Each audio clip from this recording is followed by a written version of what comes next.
दोस्तों, बिस्लेरी के आने से पहले क्या आपने कभी सोचा था कि पानी को भी बेचा जा सकता है? बिल्कुल नहीं दोस्तों, मुझे तो नहीं लगता कि किसी के माइंड में और सपने में भी ये चीज आई होंगी कि पानी को भी बेचा जा सकता है, वो भी 90 के दशक में। 90 के दशक में लोग कुओं से, बावड़ियों से, हैंडपंपों से पानी निकालकर अपने घर में लाते थे और रोजमर्रा के जीवन में यूज करते थे। और इतनी पावर्टी के साथ में लोग आखिर फ्री के पानी को खरीदना क्यों पसंद करेंगे? अब दोस्तों, इसी सिचुएशन के साथ में पार्ले जी के चेयरमैन रमेश चौहान ने इस चीज को सिद्ध करके दिखाया। इन्होंने भारत के अंदर बिस्लेरी जैसे ब्रांड को वायरल कर दिया और लोगों को पानी पीने की आदत लगा दी, जहां पर इनके साथ में बहुत सारी फेस करने वाली सिचुएशन थी। कंज्यूमर को पानी बेचना और कंज्यूमर का उस पानी को खरीदना, आखिर क्या था इस दोनों के बीच का ट्रांजैक्शन, आज इस वीडियो के अंदर हम जानने वाले हैं। कि लोग आखिर ट्रेन में जाते तो बिस्लेरी का नाम लेते, प्रोग्राम्स में जाते तो बिस्लेरी का नाम लेते, बस स्टेशन पर देखो तो बिस्लेरी की बोतलें हमको पड़ी मिलती है। आज हम जानेंगे इस इंटरेस्टिंग बिस्लेरी की सक्सेस स्टोरी के बारे में। आखिर रमेश चौहान ने किस तरीके से मार्केट को कैप्चर किया, लोगों को पानी खरीदने की आदत लगा दी और कैसी इनकी प्रॉपर्ली मार्केटिंग स्ट्रेटजी थी, आज जानेंगे इस वीडियो के अंदर। तो आप वीडियो के लास्ट एंड तक जरूर बने रहिएगा, क्योंकि आज यहाँ पर आपको बहुत कुछ सीखने के लिए मिलने वाला है। तो चलिए वीडियो स्टार्ट करते हैं।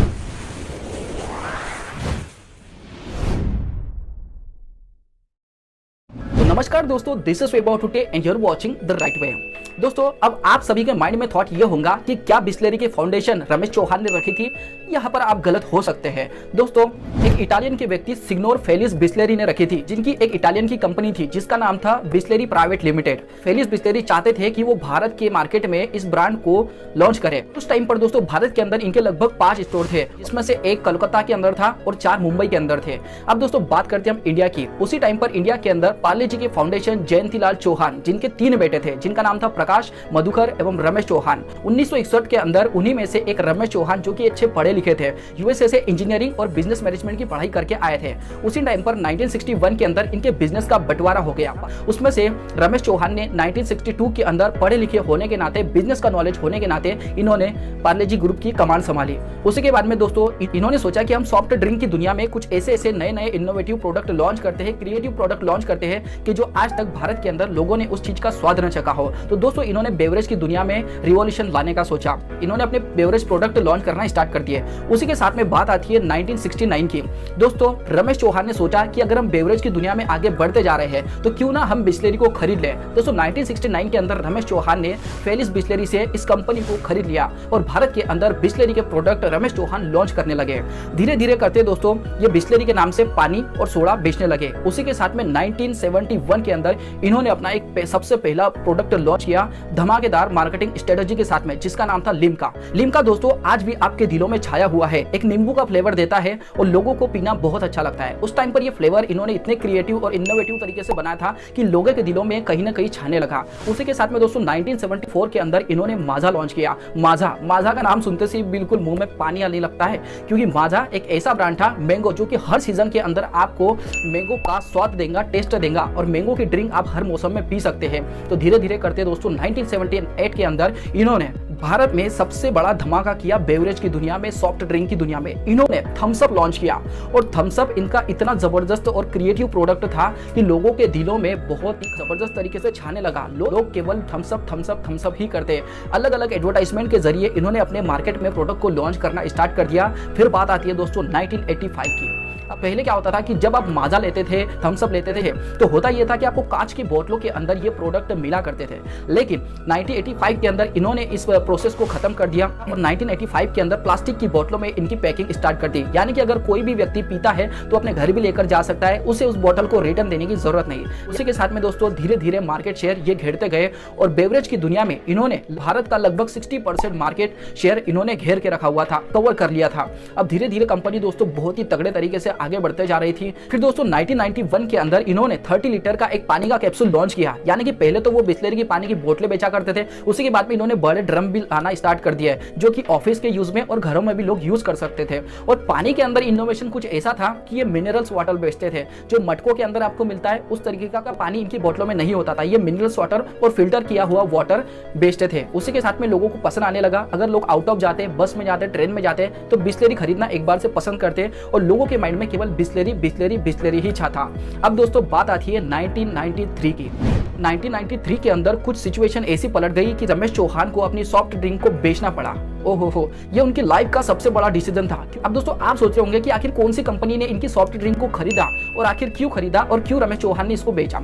रमेश चौहान एक इंटरव्यू में कहते हैं कि भारत के अंदर हमारे लगभग 62 बॉटल प्लांट थे, उसमें से लगभग 4 केवल हमारे थे और बाकी सब फ्रेंचाइजीज के माध्यम से हम हमारे प्रोडक्ट को लॉन्च करते जाते थे। अब दोस्तों उस टाइम पर क्या था कि भारत में पूरे तरीके से मार्केट खुल चुके थे, विदेशी कंपनियां भी हमारे भारत के अंदर एंटर करना स्टार्ट हो गई थी। उस टाइम पर इनके कॉम्पिटिटर की बात करें तो पेप्सी और कोको कोला इनके सबसे बड़े इनके कॉम्पिटिटर थे। उसी टाइम पर दोस्तों कोको कोला अपने प्रोडक्ट को भारत के अंदर लॉन्च करता तो वो कहीं ना कहीं नहीं टिक पाता, क्योंकि जब पार्ले ग्रुप के जो प्रोडक्ट हुआ करते थे वो काफी ही इनोवेटिव थे और भारत के लोगों को उसकी लत लग गई थी और कहीं ना कहीं भारतीय कंपनी भी थी।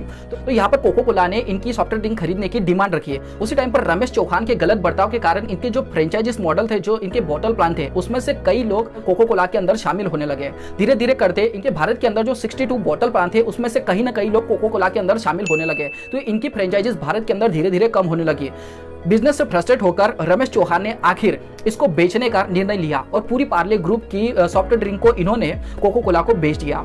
और उसी टाइम पर कोको कोला ने इनके साथ में एक कॉन्ट्रैक्ट भी साइन किया और कॉन्ट्रैक्ट के अंदर लिखा था कि 10 साल तक पार्ले ग्रुप कोई भी सॉफ्ट ड्रिंक लॉन्च नहीं करेगा, क्योंकि कोको कोला को यह डर था कि अगर इन्होंने इनके सॉफ्ट ड्रिंक को बेच दिया है तो ये नया फार्मूला बनाकर भारत के मार्केट को फिर से कैप्चर कर सकते हैं। अब दोस्तों कोको कोला ने इनके प्रोडक्ट को खरीद लिया, लेकिन कोको कोला केवल इनके प्रोडक्ट को मार्केट से हटाना चाहता था। कोको कोला चाहता था कि मैं मेरे प्रोडक्ट लॉन्च करूं और इनके जो थम्स अप, माजा, लिम्का जो प्रोडक्ट है इनको मैं साइड में रख दूं। उसी टाइम पर कोको कोला ने भारत के अंदर लिम्का, माजा और थम्स अप की एडवर्टाइज बंद कर दी और अपने प्रोडक्ट की एडवर्टाइज चालू कर दी। फिर भी लोगों को डिमांड थी कि वो थम्स अप ही चाहते हैं, लिम्का ही चाहते हैं और माजा ही चाहते हैं। और कोको कोला की मार्केटिंग स्ट्रेटजी कहीं ना कहीं गलत साबित हुई, क्योंकि कोको कोला के जो भी प्रोडक्ट आते थे उसमें उस तरीके का फ्लेवर नहीं मिल पाता था। पेप्सी कहीं ना कहीं मार्केट को कैप्चर करने वहां पर लग गई थी।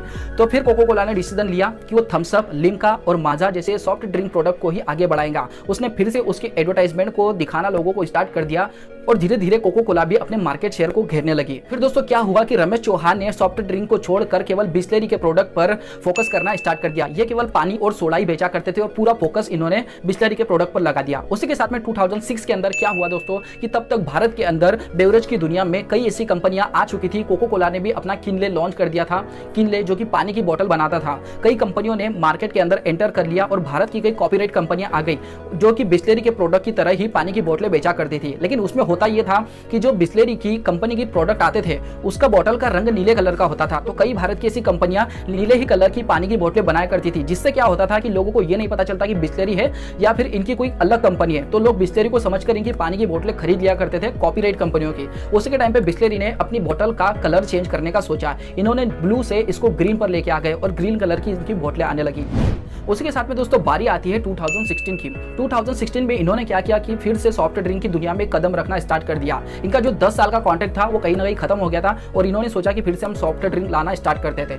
इन्होंने सॉफ्ट ड्रिंक में 4 प्रोडक्ट लॉन्च किए। अगर मैं बताऊं आपको तो सबसे पहला स्पाइसी, लिमोनाटा, फोन्जो और पीना कोलांडा, ये 4 प्रोडक्ट इन्होंने लॉन्च किए और सॉफ्ट ड्रिंक की दुनिया में भी अपना कदम रखना स्टार्ट कर दिया और कहीं ना कहीं मार्केट में लोगों को इनके प्रोडक्ट भी पसंद आ रहे हैं। अगर दोस्तों हम बात करें 2017 की तो इन्होंने अपने बिस्लेरी के प्रोडक्ट में कुछ नया इनोवेशन लाया। इन्होंने क्या किया कि जितने भी बिस्लेरी के प्रोडक्ट है अपने भारत के किसी भी स्टेट के अंदर जाएगी तो उस बॉटल के ऊपर उस रीजनल एरिया की लैंग्वेज में लिखा रहेगा बिस्लेरी। जैसे गुजराती हो गई, मलयालम हो गई, तमिल हो गई, ओडिया हो गई, कई ऐसी लैंग्वेज के अंदर प्रोडक्ट को सेल करने का सोचा। तो दोस्तों ये भी एक तरीके से मार्केटिंग स्ट्रेटजी है।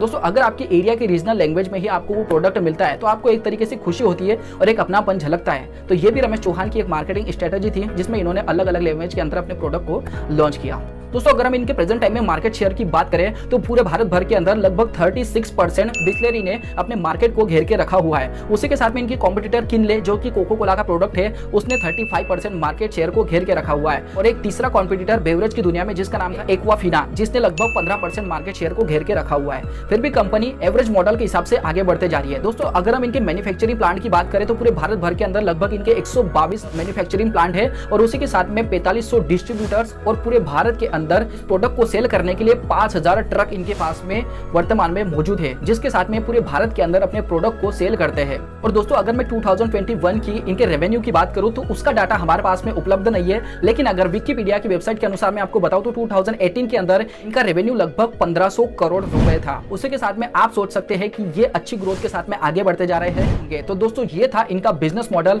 और अगर हम इनकी मार्केटिंग स्ट्रेटेजी की बात करें तो ये हर साल अपने कई कैंपेन लॉन्च करते हैं और लोगों को अवेयर करने की कोशिश कोशिश करते हैं, क्योंकि इनका जो प्रोडक्ट है बोतल में मिलता है, प्लास्टिक की बोतलों में मिलता है, जिससे कि प्रकृति को हानि भी हो सकती है। सरकार भी इसके ऊपर कुछ आरोप लगा सकती है। इसी के साथ में ये लोगों को अवेयर करने के लिए इनकी वेबसाइट के ऊपर हमेशा से ही नेचर को सेव करने के हिसाब से अपने अलग अलग कैंपेन लॉन्च करते रहते हैं। इन्होंने लगभग 600 कैंपेन अपने लॉन्च कर चुके हैं और भारत की पॉपुलेशन को इस प्रोडक्ट से रूबरू करा चुके हैं और हर साल नई नई एडवर्टाइजमेंट के साथ में लोगों को इसकी हैबिट लगाते जा रहे हैं। 2018 के अंदर इनकी एक एडवर्टाइजमेंट आई थी जिसमें इन्होंने कहा है कि हर पानी की बोतल बिस्लेरी नहीं होती, क्योंकि क्या है कि मार्केट के अंदर कई ऐसे प्रोडक्ट है, छोटे छोटे शहरों के अंदर भी लोग बिस्लेरी जैसे कॉपीराइट प्रोडक्ट बनाने की कोशिश कर रहे हैं और बिस्लेरी के नाम पर बेचने की कोशिश करते हैं, जिसे कि बिस्लेरी ने एडवर्टाइजमेंट के जरिए लोगों को अवेयर किया और अलग अलग तरीके से लोगों को बिस्लेरी के फायदे बताए कि आप किस टाइम पर किस तरीके से पी सकते हैं। अगर आप बस में जा रहे हैं तो लोगों को प्यास लगती है तो वो बिस्लेरी की बोतल खरीदते हैं, ट्रेन में जा रहे हैं तो बिस्लेरी की बोतल खरीदते हैं, जहां देखो वह बिस्लेरी छाया रहता है।